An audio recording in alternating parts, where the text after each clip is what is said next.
anfaco dadkaygan ku anqarin gaskiisa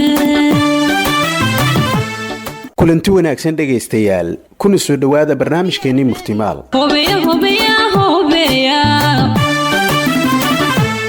barnaamijkeenna waxaanu ku soo qaadanaynaa murtida halku dhageedu yahay damac badane dariiqa ayuu ku dhintaa qofka damaca badan ee wax kasta keligii isla rabay anaaniyada ah ee hunguriga weyn ee kororsiimada uu doonaya mar walba ee dadka kale aan u aabayeelayn ee inta kale haday dhimato keligii uu dhargo isagu sida uu ku faraxsan yahay qofka damaca badani dariiqa ayuu ku dhintaa isagoo ordayo keligii ah oo dadla marka dadka qofka saas oo kale ee damaca badani waxa weeyaan bulshada Soomaalidu way ka buuxaan adduunyada oo dhan dadku way ka buuxaan waxa weeyaan waa Ilaahay abuurkii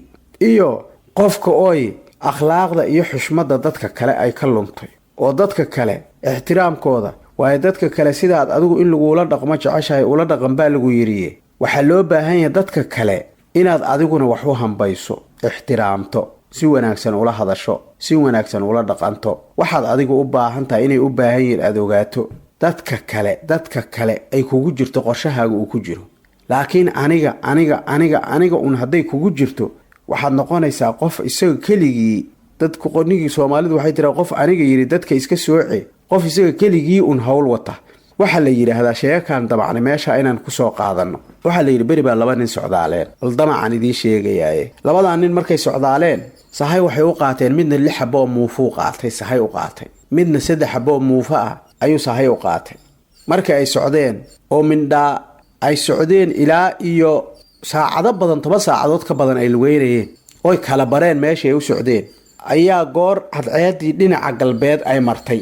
ayay geed harkii galeen oo cadceedii kuleelkeedii isiraadeen kaga yara gabada waxa ay saanaysay ana wax ka cuntaan nimankii markay geedkii fariisteen yaa waxay wateen la soo baxeen go'obay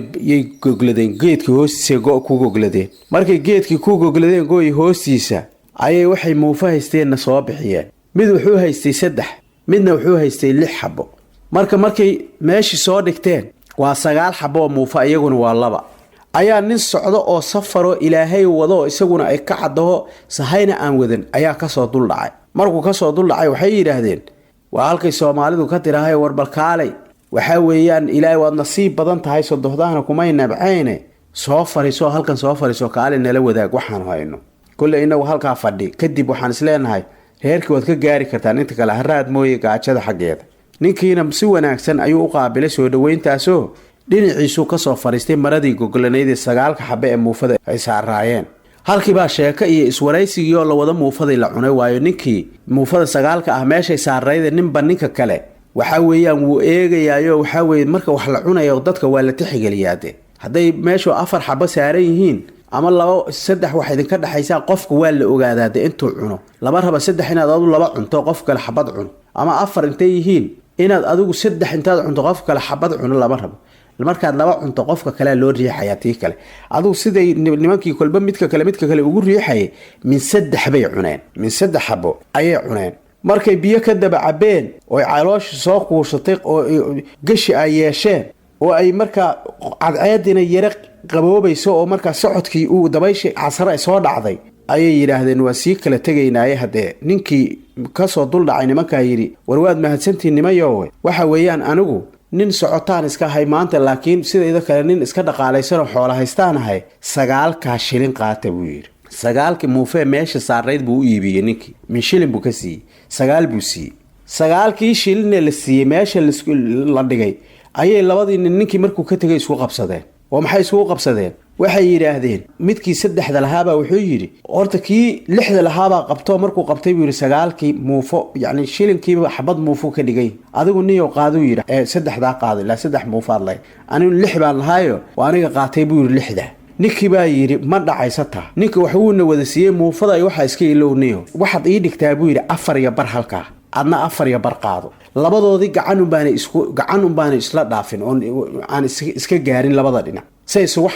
caroodeen halkii bay dhaheen warneen istilini aan socono balor 9 farqa aan ku xirano oo aan qof u tagno noo kala garsoor halkiiba intay baxeen siday u socdeen baa nin odaya yuu ka hor yimi ninkii bay la istaageen arrinta u sheegeen markay u dhameen nin baa noo yimid 9 muufaan haysanay aniga 6 baan laa ninkan 3 buu lahaa markaasuu ninkii markuu muufadii 3 buu cunay markuu tagay 9 shilin siiyay ninkan 3 baan si ana 6 baan qaatay isna wuu diiday yaa hayo buu yiri lacagti ana hayo buu yiri keen 9 shilin waa loo dhiibay wuu tiriyay 9kii buu tiriyay markuu tiriyay 9kii xababa ninkii 6 muufada lahaa buu siiyay 9 shilinba ninkii 6 muufada alaha ayuu siiyay maxaa dhacay buu yiri aniga xitaa ma 3 dimaan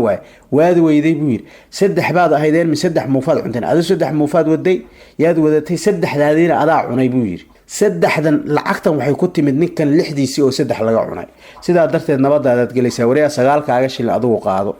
damac badan dariiqu ku dhintaa ninka inuu wax korso oo wax badso wax beel bay leed inuu wax badsaduu doonayay intiiba uu waayay marka waxa loo baahan yahay war iimaankaaga iyo waxa weey hungurigaaga waxa waa la qaboojiyaa waxa weeyaa waa la qaboojiyaa iimaankaaga iyo waxaaga waa la qaboojiyaa waxa la yiraahdaa war bal u kaadiyo waa sida caadi baa laga dhigaa aan isku soo duubay waxa la rabaa qofka damaca badan inuu iska yareeyo waligii allihii waalida iyo damaca badan iyo dadka kale inuu wax ka kororsado inuu ama ka badsado inuu iska daayo dhageystayaal barnaamijkeeni murtimaale aad kala socoteen idaacada kulmiye maanta inta haynoo joogo abwaanada aqoonta leh ummadana u hagar baxay